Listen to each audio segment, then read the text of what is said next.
Ayan, nakalagay nga oh. Island Cove is officially closed. Ang sikat na pasyalan noon dito sa Kawit, Cavite, ito po ang Island Cove. Ito ay resort and leisure park. Ang resort na to ay meron ding zoos and crocodile farm. Naging operational ito ng mga ilang taon hanggang 2018 na nagsis ito ng operation. And then itong island na to ay na-develop siya into an online gambling hub. Meron ng malaking sign, makikita dito sa front of the Island Cove, Pogo Hub dito sa Kawit, Cavite. So ahead siya sa deadline nitong December 15. Marami ding mga foreign Philippine offshore gaming operation workers na expect mag-live dito sa country. Yan ay according sa Bureau of Immigration. So bukod dyan, dito sa river pala ay nagkaroon ito ng dredging kung saan maraming mga burak ang natanggal. Nandito na tayo sa Covelandia Road. So kamakailan lang nilagyan na pala ng close notice itong Pogo Hub.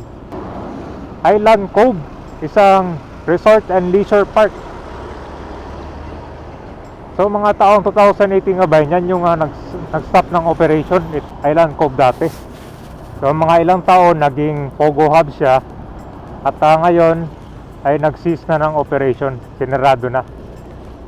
So umaga yata kasi November 30 pa daw pinasara yan, pero ngayon meron ng close notice. So umaga kasi yung deadline December 31 papasara, pero napaaga ngayon. Parang nabanggit ng mga Remulyas dati kabay na ipapasara nila ng maaga to bago sa deadline. So tara dyan, malapit sa ko lang ito, Cavitex. Okay, let's go.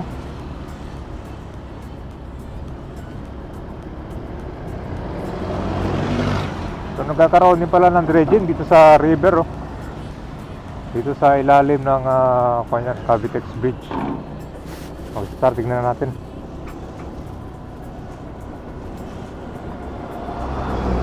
So, talagang pala, tuloy-tuloy na yung pagsasara ng dito, Pogo Hub oh. So sa mga dati na naabutan ito, nag-operate ng isang Island Cove pa. Siguro mga 1970s. Sikat na pasyalan to dati.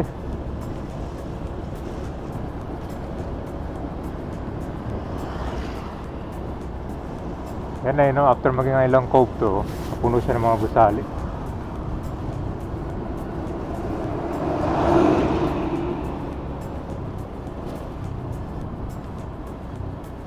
Ay, ito pala, meron na nakalagay close. Ayan, nakalagay nga oh. Island Cove is officially closed. So November 30 pa. Ayan oh.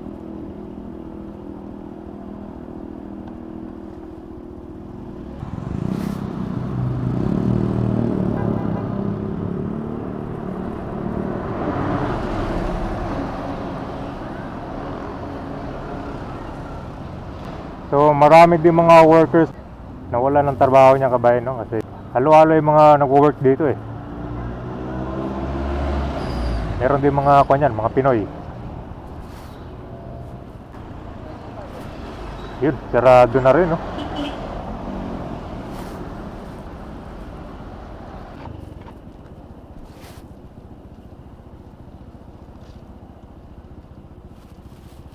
Bakit din pala mga ilang Cove.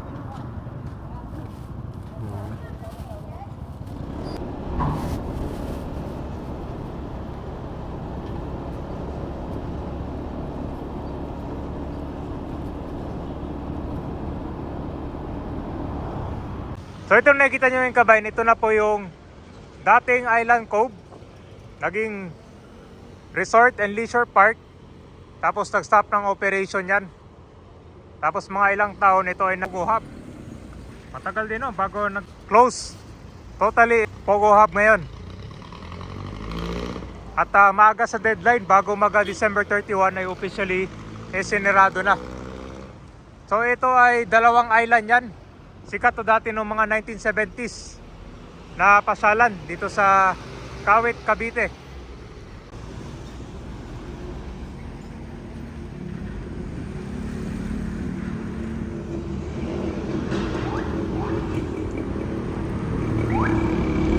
So ano sa tingin nyo kabayan yung next na gagawin dito after mag-stop operation itong Pogo Hub? Marami yan dyan. Pasyalan yan dati. Swimming. Meron din concert yung mga zoo. Oh. So yun kabayan, itong Island Cove dati, isang sikat na pasyalan dito sa Kawit, Cavite. Oh, talagang dinadayon lalo na pag weekends. Oh. Resort, Island Cove, meron pang mga zoo.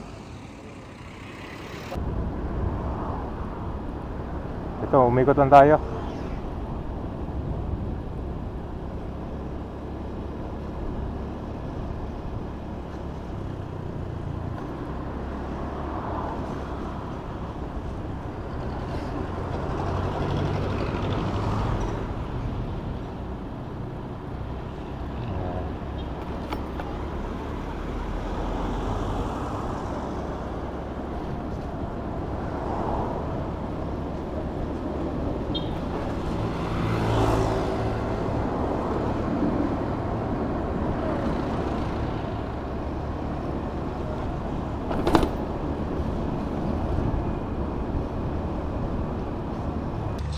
So yun kabayan, nandito tayo ngayon sa Imus River, kung saan dito ay nagkakaroon ng massive dredging. Ito yung mga daan-daang burak na natanggal dito. Matagal na nagsimula yung dredging dito, sir, no? Bakit, sir? Binabaha ba kayo dito? Oo, malimit to. Laging binaba. Yung tubig dyan, labot sa guhit. Yung dike. Daan-daang burak kabayan, dito malapit sa Island Cove, tsaka itong Cavitex. Tingnan mo naman yung basura, oh. Halatang matagal lang nakabaon dito sa ilalim dahil sobrang itim. Tsaka puro mga galing sa mga tao din yung basura. Puro plastic. May mga sirang gamit, mga sirang gulong. Ayan. Pero actually matagal na itong sisimulan dredging. After ilang buwan, dami na rin pala, oh. Ito pa lang, makikita mo na malalim na siya. Makikita mo na yung pinakailalim nitong river dahil sa patuloy na pag-dredge dito.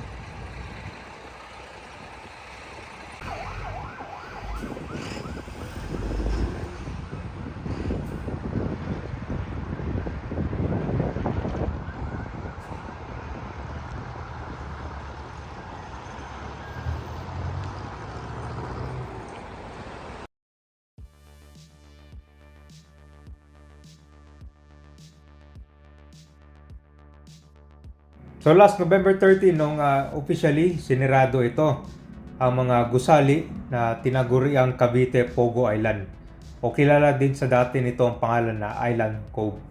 So matandaan natin na inutos ni Pangulong Bongbong Marcos na pagsasara lahat ng Pogo sa Philippines hanggang matapos nitong taong 2024. Total, nandito na rin man tayo sa malapit sa Pogo Island. Ang abangan natin na project pala dito itong Noveleta Bypass Road. Simula dito sa Cavitex, papunta yan dun sa may Cavite City.